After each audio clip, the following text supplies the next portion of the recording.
હવે જે સમાચાર વિગતવાર સંસ્કાર ભારતી ટ્રસ્ટ સંચાલિત રૂંગટા વિદ્યા ભવન ખાતે સંસદીય લોકશાહી પર શિક્ષિત કરવા અને 2024ની લોકસભા ચૂંટણી માટે જાગૃતિના હેતુથી આગામી શૈક્ષણિક માટેની વિદ્યાર્થી પરિષદની ચૂંટણી યોજવામાં આવી છે.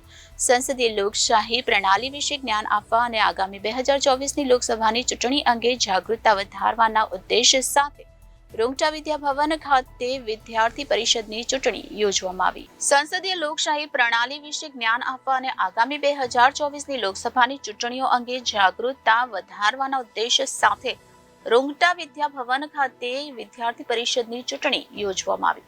રૂંગટા વિદ્યા ભવનમાં વિદ્યાર્થી પરિષદની ચૂંટણીઓએ વિદ્યાર્થીઓ માટે અમૂલ્ય તેઓ લોકશાહી પ્રક્રિયામાં જાતે અનુભવ મેળવવા સક્ષમ બન્યા હતા.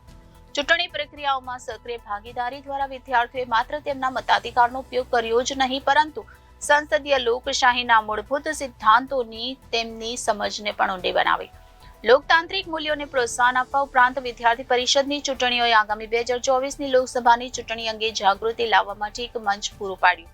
વિદ્યાર્થીઓને ચર્ચા અને માહિતીપ્રદ સત્રોમાં સામેલ કરી રૂંગટા વિદ્યા ભવનનો ઉદ્દેશ્ય નાગરિકની જવાબદારીની ભાવના જગાડવાનો અને રાષ્ટ્રના લોકશાહી શાસનમાં સક્રિય ભાગીદારીને પ્રોત્સાહન કરવાનો છે. રૂંગટા વિદ્યા ભવનના આચાર્ય દિવ્યજીતસિંહ ઝાલાએ તથા ચૂંટણી ઇન્ચાર્જ ફાતિમા શેખે ચૂંટણી પ્રક્રિયાના મહત્વ પર ભાર મૂકતા જણાવ્યું હતું કે વિદ્યાર્થી પરિષદની ચૂંટણીઓએ અમારા વિદ્યાર્થીઓને પાયાના સ્તરે લોકશાહી પ્રક્રિયા સાથે જોડાવાની અનન્ય તક પૂરી પાડી છે.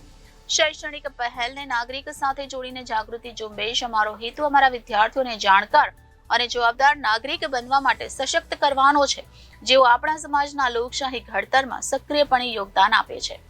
સમગ્ર ચૂંટણી પ્રક્રિયા દરમિયાન વિદ્યાર્થીઓએ પ્રશંસનીય ઉત્સાહ, સમર્પણ અને પરિપક્વતાનું પ્રદર્શન કર્યું, જે લોકશાહી આદર્શોને જાળવી રાખવાની તેમની પ્રતિબદ્ધતાને પ્રતિબંધિત કરે છે.